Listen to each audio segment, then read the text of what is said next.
The Japanese and the Korean markets have opened higher. The Taiwanese index is up over 1%. So the quick commerce is becoming bigger than the food commerce, Support comes in at 22,586. Actually, it was a good set of numbers. It was a strong recovery that Divi's Labs reported. MHCV industry was really growing at a very healthy pace. A good start, absolutely. 80 points higher on the Nifty, 23,031. On the flip side, I would say for consumption broadly, it's been a soft patch, right? We had a record sales of 135 KT of copper. Steve, very comfortable around that 23,000 mark all over again. Glenmark is reacting to what is a positive outlook from the company. This is the tail of the cyclone which is now doing its havoc. To 23,100 on the Nifty thereabouts, and very close to 50,000 now for the Nifty Bank itself. Sharpest strategies, top market trends, unmatched perspectives. The trading day's most comprehensive roundup. Stay ahead with NSE Closing Bell. Broadcasting live from the CNBC-TV18 Motilal Oswal Studios in Mumbai.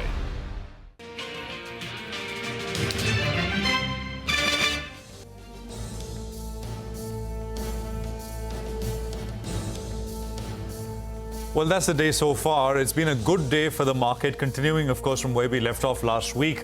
We are coming to you live from the CNBC-TV18 Motilal Oswal Studios. This is Closing Bell.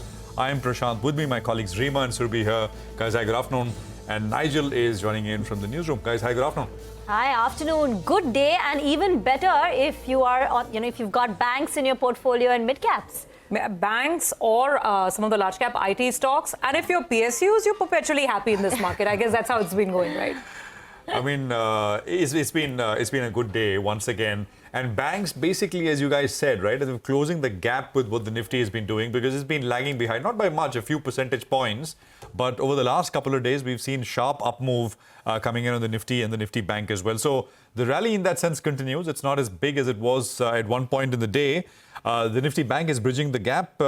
Now, you just have to look at levels, right? And I mean, as you look at this market ahead of the election results, exit polls on Saturday, and then, of course, the final results next Tuesday, you got to be cognizant. If you're trading, you got to be cognizant that volatility perhaps could increase. So trailing reversal, the first trailing reversal for the Nifty can be the 20-hourly average, the simple average, which is 22,915. The 20-hourly exponential average is a little lower, and that perhaps is the bigger one of the lot. But for now, for today, I'm just sort of putting this number up for you, which can act as a bit of a support. I mean, you violate that, you got to start to, at least from a trading perspective, take money off the table. Nifty Bank, as I said, is less than 1% away from that 50,000 mark. So let's see if that sort of does come before that big event. Advanced decline is not great. It's largely evenly matched. I would say the last I checked, declines outnumbering advances by a small margin. There you go on your screen. So that is still the case, although, a lot of stocks moving both up and down as well, which we will discuss here over the next 60 minutes. Reema. So, while the Nifty mid-cap index and the Nifty small-cap index is up more than 1%, the BSE small-cap index has a petty gain of just about 0.25%. The Nifty micro-cap 250 index is actually in the red. So that perhaps explains why the advanced decline ratio is still in favor of the losing side, because the BSE small-cap index or the Nifty micro-cap 250 index is currently in the red. So you aren't seeing too much by way of gains there. Banks, that's where all the action is, and frontline banks like HDFC Bank, IndusInd Bank, Axis Bank leading with gains. HDFC Bank higher for the third consecutive day. IT is also strong. The Nifty IT index is a gain of nearly 1%, and outside of the index, where the earnings have been good, so whether it's Astra Micro, Glenmark, Nazara, Exide, Affle, Cochin Shipyard, the market is rewarding them with handsome gains, and these stocks are moving up on very large volumes. Absolutely. It's such a vibrant mid-cap screen and small-cap screen, and there's a sort of stock picking across the board that's taking place. Nazara, of course, Reema, we spoke with the management, and they sounded, very optimistic about the kind of strategy changes that they're planning, so the market latched on to that. Look at more names. On the mid-cap screen, there's a Johnson, Hitachi, which is up about 15%, even smaller stocks like an Forgings, which is up in about the entire PSU basket, as usual, is on fire. Not Hitachi Energy, Johnson's Hitachi is a stock which is up almost 15-16% right now. So some of the smaller names as well, really up and about. Look at the reaction to a Leyland. Leyland came out with that top line miss, but again, looking at the commentary, the market's in the mood to start reading the glass as half full and not half empty. So with Leyland saying that their volume growth is going to be better this quarter, and they are aspiring to improve on the EBITDA front as well, the market really liked that, and it's sort of bidding those stocks higher. But then again, I'll end with PSUs here. Look at IOB, UCO Bank. I mean, IOB is up almost 10%. UCO Bank 6-7%. Some of the power financiers, PFC, REC, 5-6% higher. So it's just, I mean, it's the shade is so green, it's almost blinding. But I don't think the bulls will complain, Nigel. That's right. Things are looking very, very good. I think the next pit stop is the Nifty Bank going to around that 50,000 odd mark. So I think we should be there maybe the next, either tomorrow or the after, I think, with expiry around the corner. It appears just that final push is what's required. Let's get in Kush Bora. Hi, Kush. Good afternoon. Good to see you in. What's your view on the markets at current reckoning? You trail your stop loss. You have to maintain a long bias. It looks like the screen is telling you that. Your take? Hey, hi, Nigel. First up, a very good afternoon. Well, the higher we go from here, the less attractive the 4th of June trade becomes, right? But for now, the only trade that you can play is, on the long side. Now, it's best, if you buy on dips. So there is a possibility that the market could see some sort of a profit booking. Anywhere close to, 22,900, 22,950 would be a good buying opportunity. And 22,800 is a strong stop loss on the Nifty. However, I think, one should focus on the bank Nifty, where 51,000, 51,500 is very much on the cards, and a support zone comes in at 48,800. So a long on both, but a slight preference for Bank Nifty over Nifty. Okay, let's get to the top picks. What would you recommend? Sure, two of them. First is IEX. The stock has been doing well in the recent past, and there was a resistance around the 160 mark. It's sustaining above that. So from a near-term perspective, 166, 170 are the targets. 158 is the stop loss. And a lot of PSU names are doing well. So, it has to be one of those picks. Union Bank, after a while, it's broken above that 156 level. A closing above 160 will give further momentum to the stock. So 165 and 169 are the targets to look at. And 156 will now act as a support and a stop loss. Thank you very much for that. Let's get to the auto space then, where Exide and Ashok Leyland are buzzing in trade. Brokerage is also bullish. Sonia joins in with a roundup. Sonia. Well, thanks a lot for that. As you rightly pointed out, Exide and Ashok Leyland are in focus. Let me start with Exide, right? The stock has been buzzing for a while now. It's sitting at a fresh 52-week high. The stock is, in fact, up 55% in 2024 already.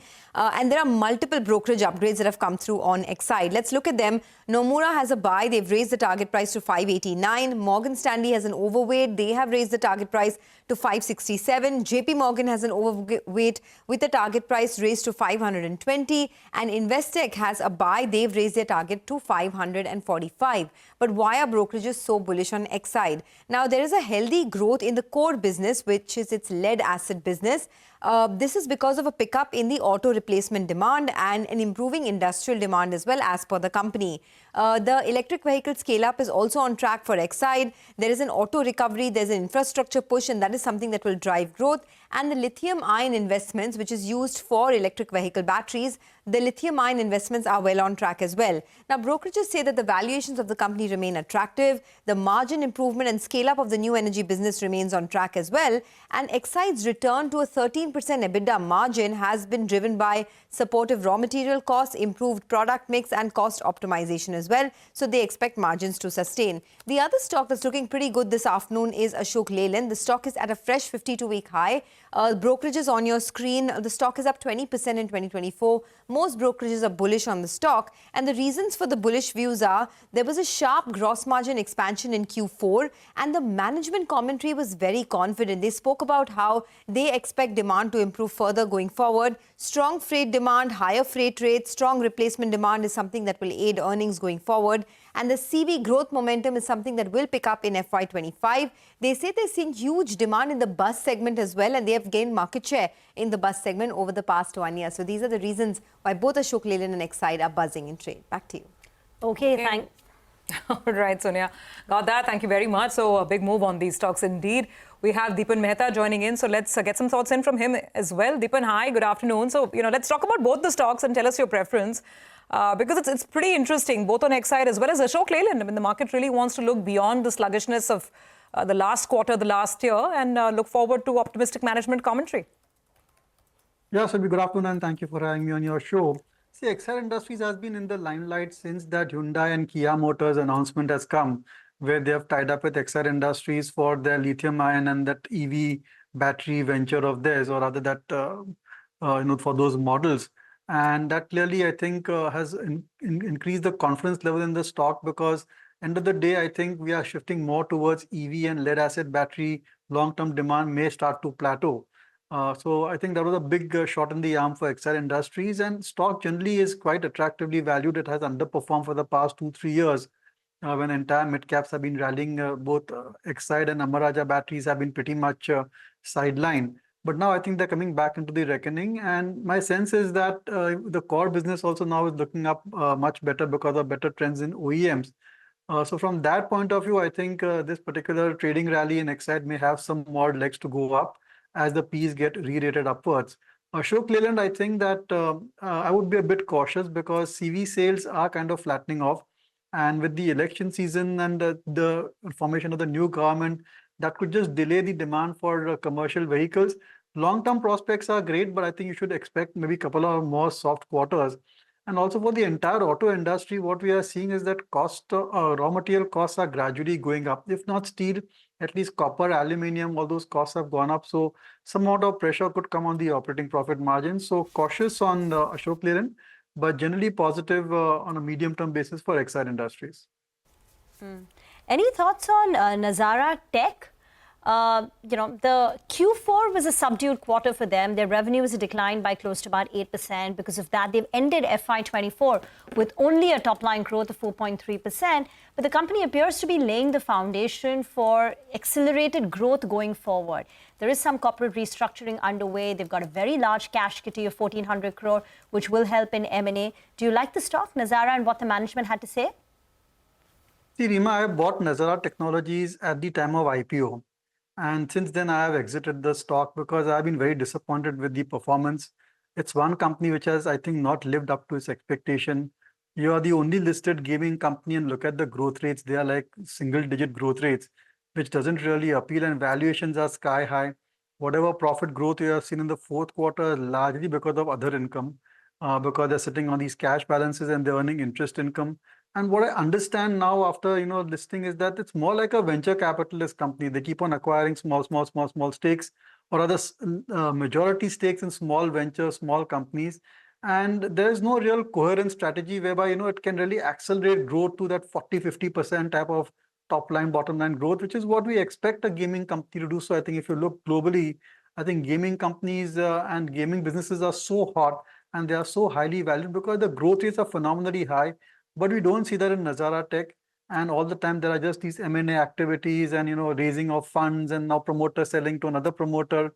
My assessment is that it's more like a venture capitalist company focusing more on stakes rather than the actual core business, where I think there's enormous potential to grow, but it's not reflected in the numbers of the company. Let's talk about the pharma space now, right? Because you've got a bunch of stocks which are doing very well. Positive management commentary is at play with many of them. Ekta is here with a quick roundup, and then Deepan will come to you. Ekta. Thanks for that. Well, I'll start with Divi's, where the commentary was that they are looking at long-term double-digit growth. The growth is expected to be aided by long-term supply agreement with one of the innovator customers that they have. They are mulling entering into the market for basic amino acids or key starting materials for GLP-1 drugs. There are 2 molecules which are going off patent, which would provide a business opportunity in FY25. 7 molecules going off patent in the next 5 years, which will also provide a business opportunity. Capex 1,500 crores, cash of around 3,200 crores at the end of FY24. Kotak retains a sell, Goldman Sachs is neutral, Jefferies has a hold but raised the target price, Elara has a sell. Valuations, however, look punchy for Divi's. Now for Torrent, they are estimating domestic growth to be 200 to 300 basis points higher than the Indian pharma market. US should contribute positively to the top line and bottom line. They are estimating 15% growth in Brazil, estimating high single-digit growth in Germany, potential to improve margins by 50 to 100 basis points. Brokerages, Kotak maintains a reduce, Antique maintains a buy. It's their top pick in the sector. Jefferies has a buy, Nomura has a buy. Glenmark, they've mentioned that their revenue growth will be 10 to 11% on a consolidated basis, margins 19%. They are targeting double-digit profit growth, R&D expense between 7 to 7.25%. Rialtris is doing well, which is one of their inhaler drugs in the European markets. They've asked for a meeting when it comes to the Monroe facility. FY26 will be a big year for the company in terms of overall growth. Lastly, Aurobindo, they expect a muted FY25. FY25 will grow in double digits, but not as much as earlier years, estimating 21 to 22% of margins. They expect growth to pick up FY26 on. UGR Unit 3, where they have an OAI, 20 plus ANDs are likely to get impacted, which are filed from the unit. They expect of a year of an impact due to UGR Unit 3 OAI. They have built the Vizag plant as a de-risking for the plant. They will begin filing more ANDS from Vizag facility soon enough. So that's the reason why you're seeing Aurobindo more pressured. All right, Ekta, thanks very much for that. You know, what I did, Deepan, is I basically got the what these stocks are now trading at, right, in terms of price to earnings. With Glenmark, the story for a while has been, of course, there is a turnaround. They've repaid the debt, as Ekta pointed out, and there is growth, etc. But it was, and I think it still is, one of the cheapest pharma stocks. But on FY25 basis, it's now trading at 25 times. Aurobindo also figures in that list somewhere at the bottom. It's at about 19 times earnings. Just your thoughts in terms of, if you had to buy one pharma name, what would it be? Would it be some of these, I mean, first of all, US generic companies like the ones we're discussing, or would it be something local like, Mankind Pharma comes to mind, which is also a fast-growing company? Deepan. Yeah, Prashant, that's a question which also I've been thinking, because if there is one sector which really shows a lot of promise in this earnings season is the pharma. And I think that investors and we ourselves are looking at ways of means of increasing the exposure to pharma stocks, especially US generic market. We gather that the US FDA related action, that risk factor has come down a little bit. Pricing has kind of stabilized. The price erosion in US generic is much less this time around. And a lot of new drugs, are likely to go off patent and therefore provide some opportunity for Indian pharma companies. I would say, a good strategy would be to buy a basket of 3 or 4 pharma shares because the nature of the business. And yes, I think if you want to go towards safety, then Mankind Pharma and Sun Pharma, I think, are amongst the safest in the entire lot. A more riskier company would be Kaplan Point, a company which we and our clients are interested in. Very impressed with their numbers. And the geographical focus on Latin American market is really a USP and a bit of a moat for the company. And they're also expanding their US generics offering significantly, and that could also be a growth driver. So that's one company which comes out. And then there are homegrown Indian players, which have had problems in the past with the US FDA. But now I think they're reaching a point where they could, suddenly start to do much well. Company like Ipca Laboratories, you could look at even Ajanta Pharma. I think both very aggressive managements and not that much exposure to US generics. They're more focused on the rest of the world. And therefore, once they start selling to US generic, that could also be a growth driver for them. So I know I've answered I've given opinion on many stocks, but that's the nature of the beast when it comes to pharma. It's better to buy them as a basket and not just 1 or 2 stocks, because, anything could go wrong in one company. Could be US FDA action, or could be, one drug failure here or there. So it's better to buy them as a basket. Got it. All right. Hi, Deepan. Good afternoon. Good to see you. And what about mid-cap tech? Persistent Systems, that one's up more than 5% in today's trading session. How do you approach tech, and where does mid-cap IT feature out there? Yeah. Good afternoon, Nigel. I think we've been very positive on mid-cap IT, but look, valuations, whether it's Persistent or whether it's KPIT, Tata Elxsi, Tata Technologies, they're just too demanding at this point of time. And I don't know whether you can make so much of an outperformance buying at these PE multiples. Also, growth rates for mid-cap software companies also has slowed down. Companies like the ones I named were typically growing at 20 to 25%. Now the growth rates have come down to 14, 15% or thereabout. And, it doesn't seem that next 2-3 quarters, you could see these growth rates go back to 20% plus. So looking at the entire risk return profile, looking at the growth prospects in the next 2-3 quarters or so, I don't think it makes sense to buy at these levels. But whenever we feel that software is again coming back into limelight and tech spends have started to pick up again, I would still go, my preference would be for these mid-cap IT companies and not the large-cap ones. Okay, so mid-cap IT perhaps still in focus. Deepan, I have to ask you about the sector of the day, right? The big bank move has finally begun, and I'm very curious to see today's FI numbers because I remember last week when we had an equally big move on the bank nifty, it was backed by some very serious cash market bank buying, FPI buying. But, you know, whatever the reasons might be, the question is from an investor point of view, what are you better off with? Some of the bigger private sector names, or should you look at even PSU banks? But look at the moves today, 7, 8, 9, 10%, depending on which one you pick up. So we are better off with cash at this point of time. I mean, you know, the market is just going into this election season as if it's no-brainer and there's going to be no risk at all and it's going to be a fantastic outcome. I don't know, you know, I don't like this kind of a situation to be in. I don't mind being in cash, 15-20% of the portfolio, just wait and watch. I do feel that even if the election outcome is good, you could have a sell on news kind of a syndrome. So I'm getting more and more pessimistic. I know I have been so cautious for the last several weeks or so, and markets have been scaling to higher and higher level. But I think that it's time to be a bit more, you know, cognizant of the risk factors which are involved over here, and maybe take some chips off the table while the going is still good. You know, I understand where that comes in from. I take Deepan's point, right? Because if we had gone into June 4, in that sluggish sort of a manner around, you know, 21,800, and then the market gets its desired outcome, let's say, then I guess it's just easier to navigate it. But now when you go in at this level and then it's a numbers game, I guess makes it all the more of a roller coaster ride. He's absolutely right, you know, because if you, and the last part of what he said, even if they get a number which is, you know, which indicates, I mean, say 300, whatever, 300, around that golden zone of 272 to 300, right, that everybody's talking about. I think that is largely, market expects that now, with where we are right now. And of course, then on the other side, if, of course, I mean, if it is a blowout kind of a number, then there's a potential for rally also. I mean, if they exceed the all-time highs so far, I mean, as some are suggesting they will, then it's a different story. But think about it, what happens if you kind of, you know, on the other side, then, so I think, yeah, risk reward perhaps not as favorable as it was a couple of weeks ago. So point taken, Deepan. You know, we thank you for that. Thanks very much for joining us here on the program. For now, we'll take a break here. We'll come back and we have Karthik Kumar from Axis Mutual Fund joining us on the other side with some thoughts on the market. Stay with us.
Okay, welcome back. You've got the market, which is sort of cooled off sharply. 20 points is what is left on the index. So it's a sharp sell-off, actually. I mean, so maybe it's all happening right now from actually, the intermediate high was at about 205, but then the sell-off has started at about 240 or so. 240, the index was at about 23,040, and we've given up about 70, 75 points very quickly, even from that level. So, this is a very sharp come down on your screen, and we were discussing politics as we were going into that break. I think they took that voice of caution on board, right? That Dipan was talking about. Absolutely. Yeah. Going in with elevated expectations. Flatlining. But as somebody said, right, थोड़ी जगह छोड़ दो ताकि result के बाद भी कुछ हो. There's a little bit of room for the market to do anything. If you go in completely absolutely maxed out in that sense, then post the election verdict, even if it is in line, it's better. There's not very much room in that sense, near term. But our alpha manager is with us, Karthik Kumar, fund manager at Axis Mutual Fund. Karthik, good to have you with us here. Good afternoon. Thanks for your time. I mean, this is, of course, all pre-election results and, a bit of up and down here, but mostly up. That's been the trajectory. What are your thoughts, Karthik, about the market and how we are kind of set up in the near to medium term? And thanks for having me on the show. As you rightly said, volatility in the markets have already, as you can go by the VIX numbers, the volatility has already gone up, indicating increase in uncertainty. And I think that situation will continue till we get clarity from an election perspective. But having said that, the markets dealt with that volatility pretty well, because essentially, depending on the index you look at, the indexes are up between 6 and 18%, depending on whether you're looking at large cap, mid cap, or small cap. And within that, essentially, the markets also, because we are trading at the higher end of the spectrum from a valuation perspective, there is search for value within markets, which is why you've seen value stocks from a quant perspective, from a style perspective.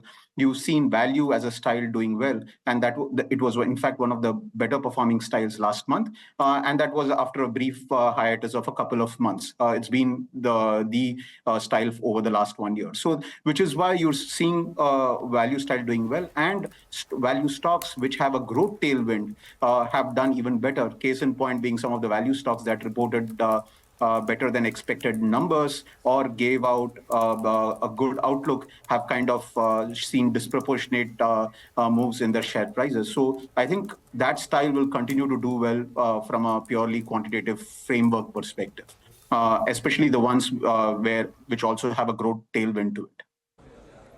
Hi, Karthik. Good afternoon and good to see you. When, pockets where there still could be value, could it be banks? Because they have been relative underperformers. Now they're playing a bit of a catch-up, particularly private sector banks. The PSUs have done well, though there is still value out there. So how are you positioned on the banking space?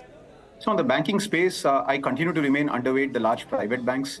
I do have some exposure to PSUs. I have exposure to capital marketplace, capital market beneficiaries within the financial space. And that's how I'm playing it, because the growth visibility there is much higher as compared to private banks. So that's how I'm positioned within the banking space. Talking about the consumer space, Karthik, they reported pretty decent numbers after a long time. Stocks have been under-owned. Valuations have come off compared to what they historically traded at. Would you start looking at accumulating consumer names? The staples? I think selectively one could look at names within that space, but largely, if you look at consumers as a group, yes, the valuations are lower compared to what they've traded at historically, but they are still at the higher end of the valuation spectrum when you look at it vis-a-vis markets as they stand today. And if you look at growth expectations or even commentary or growth expectations in terms of hard numbers over the next couple of years, there is nothing. I mean, in most cases, the growth expectations has not gone up reasonably higher, which is why I continue to remain underweight consumer plays across the board, barring autos and auto ancillaries. Okay, well, the sharp sell-off continues, 4 points to 5 points lower on the Nifty. So very, very swift profit-taking session underway. And it's actually on all the stocks. I mean, banks and tech, which were the leaders of the day, they are the ones which are seeing the sharpest cool-off as well. Case in point would be a TCS, an ICICI Bank, even an HDFC Bank to quite an extent. and some of the financials like an SBI Life Insurance or even HDI Life. So, insurance companies, banks, technology, that's where the sell-off is most apparent. Karthik, hi, good afternoon. So, the thing is, at all-time highs, you wonder what's going to be the next leading engine if this is to chug along higher and higher. A, do you think that's happening? I mean, even if we get, we were just discussing this before you joined us, even if we get an electoral outcome which is along the expected lines, do you think the market has enough firepower to keep charging higher? And if yes, then which are the engines that will turbocharge it? I think if we get the kind of verdict that the market expectation is kind of baking in, then I think there is you have to be selective within the market. You may see the market kind of being buoyant for a few days or a month after the markets, but essentially there is much more alpha to be made or much more opportunities at a stock level or sector level, and in that theme, I think some of the few themes that can continue to do well if the market expectations of the political situation kind of plays out, then it would be beneficiaries, would be capital goods, infra players, defense, power. I think these are some of the themes that will continue to kind of do well should that scenario pan out. So, okay, so that means that you are not rushing to take profits right now from some of these themes because they've been running for over a year now. Defense, infra, PSUs, but you're still comfortable holding? You wouldn't be exiting right now? Some of these sectors that I did mention are are my top overweights within the fund that I manage, and I do see a pretty reasonable growth visibility for these stocks. And despite the rally, the valuation is kind of in a decent space. So I still continue to hold the stocks in those sectors that I mentioned. Right, Karthik, we were talking about pharma earlier with Ekta. Do you own anything there in that space, and which one and why? While I can't talk about stock specific, but I am overweight healthcare as a whole, and within that, it's a good mix of pharma and hospitals. Within pharma, while some of the stocks have missed out on elevated earnings expectations, the growth runway remains reasonably good, both domestically and internationally. The outlook still looks quite solid for some of these companies, which is why we continue to hold on to them. And we still think there is reasonable opportunity within that space. And it also acts as a defensive hedge from a portfolio perspective as well. All right, Karthik, final question before we let you go. What about the metal space? That's where all the excitement is. Everyone's talking about metals. Sometimes that gets worrying because everyone becomes a metal expert. But what's your view? Do you believe that there is still a longer run out here? There's a bigger runway. You can still get in at current levels and make some money? I've been kind of underweight on metals through this rally, so I've kind of not been able to participate as much as I'd love to. And part of the reason is I still don't see data at a stock level, both from an earnings perspective, that would give me comfort to say that that trend is persistent. So I still continue to remain on the sidelines with regards to metals and commodity plays in general. By the way, ICICI Bank is now in the red. HDFC Bank is in the green, but it slipped 1.5% from the day's high. And Reliance Industries is a heavyweight, which is down over 1%. So these are some stocks which are dragging on the way down. Karthik, if you have to hunt for value, do the specialty chemicals name offer some promise, considering they could rebound in the next 12, 18 months? Specialty plays and some other sectors which have underperformed for quite some time now, given the sheer nature of underperformance, one would be tempted to look at that space, and rightly so. But I still think one needs to be really selective in that space, because I still haven't seen a broader turnaround at a sector level, maybe at a stock level within some of these sectors and sub-sectors, but not at an overall chemicals as a space. All right, Karthik, we'll leave it there. Thank you very much for your time.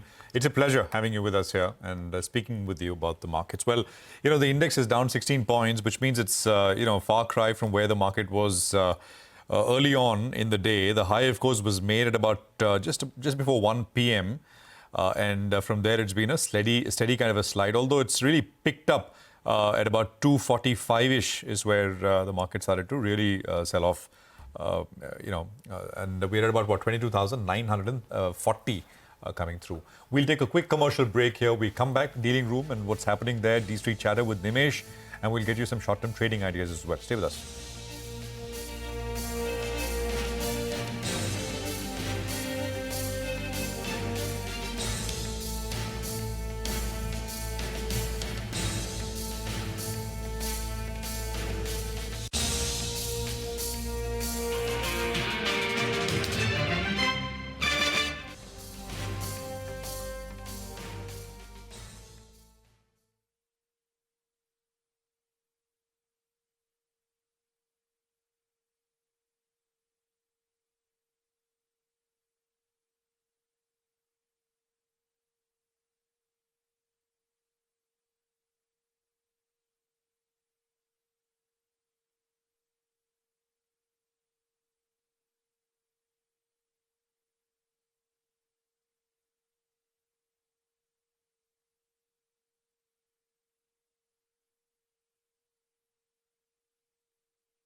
Well, in cricketing parlance, the ball is swinging around in today's trading session. A few minutes ago, we were up 120 points odd. Then we were down around 60 points. And now as we speak, we're at the flat line. Let's go across to Nimesh. He'll make some sense of this move. Nimesh, what are you picking up? Fair bit of volatility in today's session. Expected because of the expiry week as well. Yeah. And again, we're heading into a big event next Monday, right? So there would be some sort of volatility for sure. But the fact is that there is buying interest back. The shorts have got covered by the FIs. There is, institutional money is also putting to work. Select, PSUs continue to be well bid. But the sector of the day today clearly to me is consumption. And looks like that's going to come back in a big way. We've seen a lot of rally in the capital goods space and the PSU names. Now it looks like there's a bit of churn and bit of interest back in the consumption stocks. So that's a space to watch as far as flows are concerned in the days to come. I guess technically too, some bit of nervousness would be there around the 23,000 marks. Some bit of profit booking is clearly visible in today's market. But I guess, as I said, the MSCI flow would be very important to track in the next 3 days to a year from on, and the F1 expiry as well. So a bit of volatility is expected for the next couple of days. But the sense I'm getting is that at least the flows are back into the consumption names, and some bit of buying interest in the PSUs continue. All right, Nimesh, that's about how do you seeing trade pan out today. But as always, you've got an interesting list on the stocks in focus. Run us through that list. So the first stock on my list today is JBM Auto. Big move in that stock and large volumes as well. The stock is at almost 52-week high. This month, this year, Y2D, the stock is up almost 48% and has been a big outperformer. Now there is an anticipation that maybe a big corporate development is around the corner in JBM Auto, so something to track there. The second name is Inox Wind. It's been consolidating in a narrow range of late.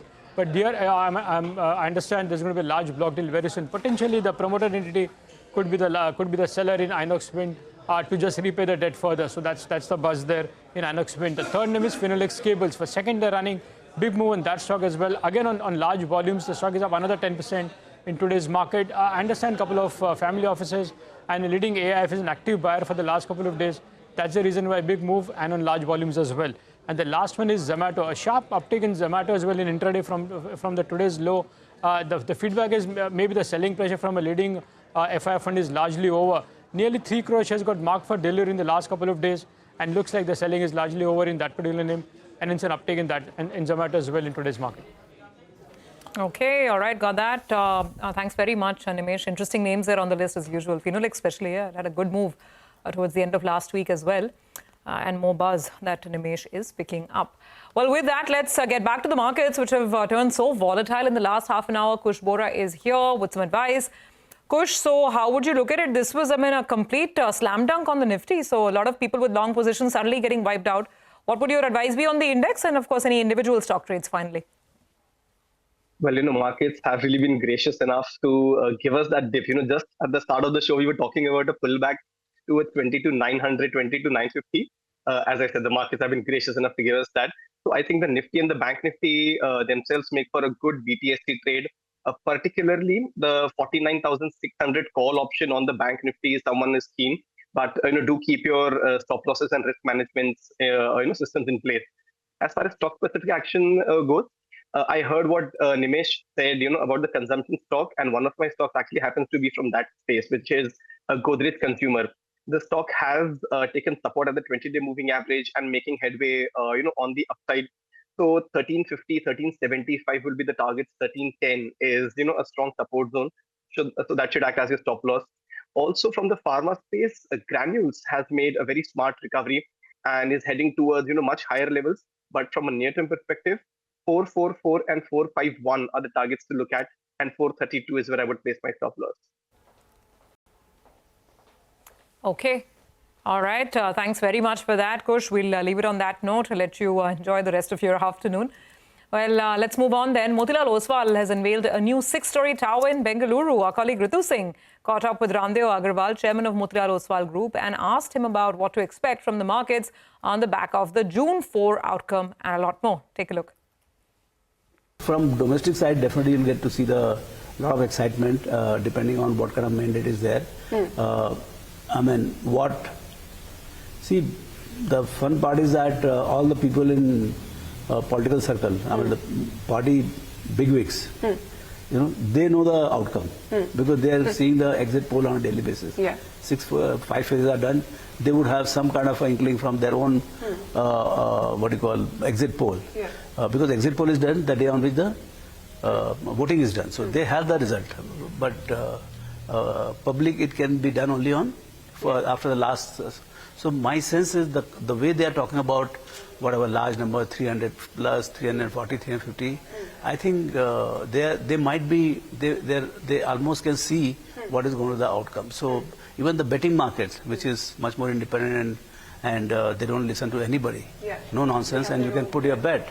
And that's talking about 310 BJP alone. I think if that kind of number comes, at least the event is behind. Now the continuity of the current regime and the first 100 days and new set of cabinet and new thought processes. Even the world is watching more than us. World is watching what kind of. See, ultimately it's a large democracy and country, fastest growing large economy in the world. And if there is any disruption here, it could spoil the story. So suddenly the press becomes skeptical. The FIs become skeptical. To us it doesn't matter so much, but to the world it becomes. And it's one of the best stories around. So my sense is it's a very well watched, not only domestically but internationally election. I think it is going to make headlines in all the global newspapers. Well, let's say there is political continuity. What would you watch out for as the big macro themes that will play out if the Modi government comes to power for the third time? See, first thing is I think it is going more of same. The direction they have set, I don't think they have set it for second term, and then there is a very different, of course it becomes bigger. See, what happens is that every 7-8 years the economy size is double. Now double from where? Say 7 years back economy was $2 trillion. So they were getting say 12% of $2 trillion, which is about $250 billion of taxes. Today it is a $4 trillion. So in $4 trillion bigger economy, they get 12% of $4 trillion. So that makes it almost $500 billion of tax revenue, which is about say 40 lakhs converted into Indian rupees. Now in next 5, 7, 8 years, this 4 is going to go to 8. So government's own revenue will become $1 trillion. So the game, the additional resources in the hands of government will just go to balloon, and I'm taking this as a same tax rate to the GDP. But as the GDP rises, they also have a chance to increase the tax to GDP kind of thing. So my sense is we are looking at, say, in 2028-29, which will be their exit. 29 will be exit year. That year, they would have $1 trillion tax revenue. So from a market's point of view, what would be the themes that would look attractive with this political continuity if it were to be? Yeah, so one is that, see, there are 50, 60 sectors in the economy.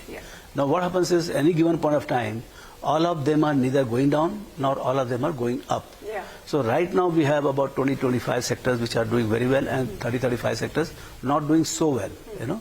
So the things will keep churning. Say like last year automobile was not doing well, but in last 3-4 quarters automobile has picked up big time, you know, across. Even the affordable automobile like Hero MotoCorp and all TVS, they were not doing so well, but now they have also got momentum. So the trickle down of the wealth effect. See, one is that what the government is doing and what the consumers are doing. Third is what markets are doing. You know, this wealth effect. You know, this last year I believe we had a change of about 125 lakh crores of additional wealth in your and my pocket. Okay, that is about 30% of GDP. Of that, even 2-3% if people start spending on marriages, travel, consumption, whatever you say. Consumption driven. Yeah, so you can see the consumption boom. You see, the first thing what people want to buy, the moment they become rich, they want to buy better and bigger house. And you see the boom in housing. All the real estate companies, they were in dumps just 4 years back. Today, they don't have time to talk. Yesterday, I met one of the most prestigious real estate company in here, and he says, "Sir, I don't have any inventory." So sad. And the demand is so much, and I don't have any inventory. So that's the kind of thing. So the boom will keep moving from one sector to other, and the boom will be bigger for the ones which are doing very badly, because the delta change will be very large. Because markets are all about delta change. Okay, all right. A couple of real estate players well placed out there. We spoke to DLF as well earlier today. Okay, we can't really hear you, Nigel, so we'll try and fix that. But let's talk about Sun TV. While, you know, this is a stock which has been under pressure. So it's not that it's seen a correction once profit booking has set in the market. Numbers are a bit disappointing if you strip out the cricket-related income. Vamakshi is here to tell us more. Hi, Vamakshi. Well, hi, Rima. Absolutely. A weak set of numbers coming in from Sun TV. When we look at the revenue, that has come in nearly 4% above what the street was expecting, but it's a miss as far as EBITDA margins as well as net profit is concerned. The revenue came in at almost 930 odd crores. This is an uptick of almost 14% on a YOY basis, but it is important to note that most of this revenue is actually being driven by the cricket franchise income. In fact, Motilal Oswal says that adjusted for cricket revenue, the total revenue has managed to inch up by only 2%. Largely, this muted growth in the revenue, excluding the cricket franchise income, could mainly be account of weak ad revenue. The EBITDA margin has also seen a dip of almost 510 basis points YOY. We've seen a sharp increase as far as other expenses, cricket franchise fees, as well as other expenses are concerned. When we look at the net profit, that has come in nearly at 400 crores. While this is an uptick of almost 9% on a YOY basis, it's a nearly 6% miss as compared to analyst expectations. We have a couple of brokerage notes that have come in as well. Kotak says that the core business has disappointed. A weak quarter was reported on both absolute as well as relative basis. In fact, they also note that the company's ad revenue declined by nearly 2.5% in the fourth quarter, and there could be some likely market share loss, which is a very big negative for Sun TV. But apart from that, they believe that the stock does offer some value. And given the recent run-up, they've gone ahead and downgraded the stock by a notch to add from buy, but they've revised their target price to 740 as compared to 725 earlier. Motilal Oswal too says that the company has a conservative approach towards investments in OTT, and this in fact poses a key risk within the rapidly expanding OTT space.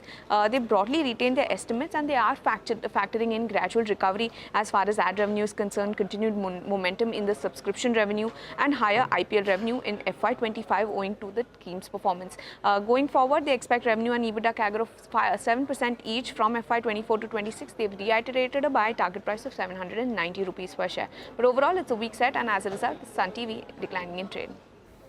Thank you very much for that. A stock which is doing well has been Affle. Now, this is a company which is a beneficiary of rising mobile ads, particularly in India and emerging market. And Affle for the last couple of quarters was reporting muted numbers, which is why year to date, Affle is actually down 2%.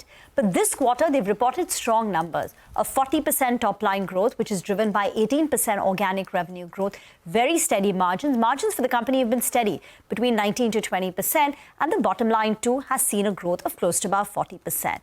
The stock is still trading at 35 times forward FY26 PE. Brokerages are bullish because the company is guiding for a 20% plus top line growth and an improvement in profitability. So Q4 was strong, and the company in the conference call is guiding for a 20% plus revenue and profitability growth going forward. Ambit, Elara, both of them have a buy call on the stock, and their target price is above 1400, which means from the current levels of 1275, we are looking at some amount of upside. Another stock which has reported good numbers has been DOMS, the stationery maker, pencil maker, about a 20% top line growth, 21% profit growth, and that's also a stock which is up close to about 3% in trade. And as we get into a break, just a quick word on Cochin Shipyard.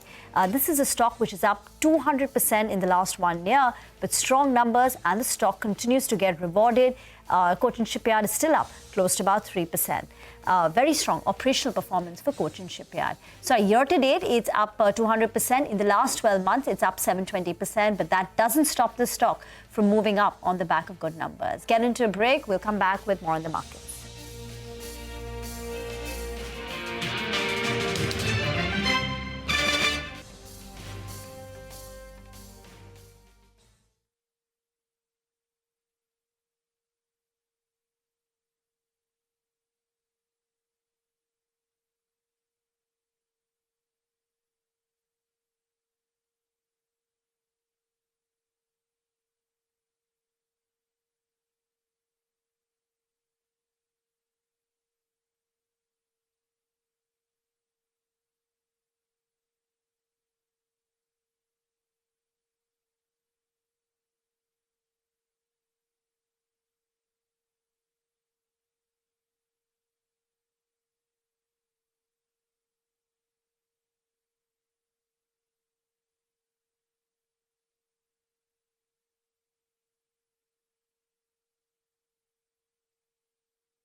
Welcome back. Well, the markets are as flat as can be. There's been a fair bit of volatility in today's trading session, but as we speak, it's even Stevens as flat as can be. Well, let's get in Anand Tandon, who joins us on the show. Hi, Anand. Good afternoon and good to see you, Ben.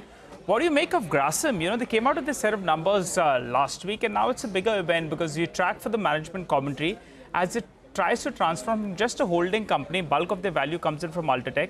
Now they're looking at, making an aggressive foray into paints. What's your view on the stock? It's down close to 2% as we speak.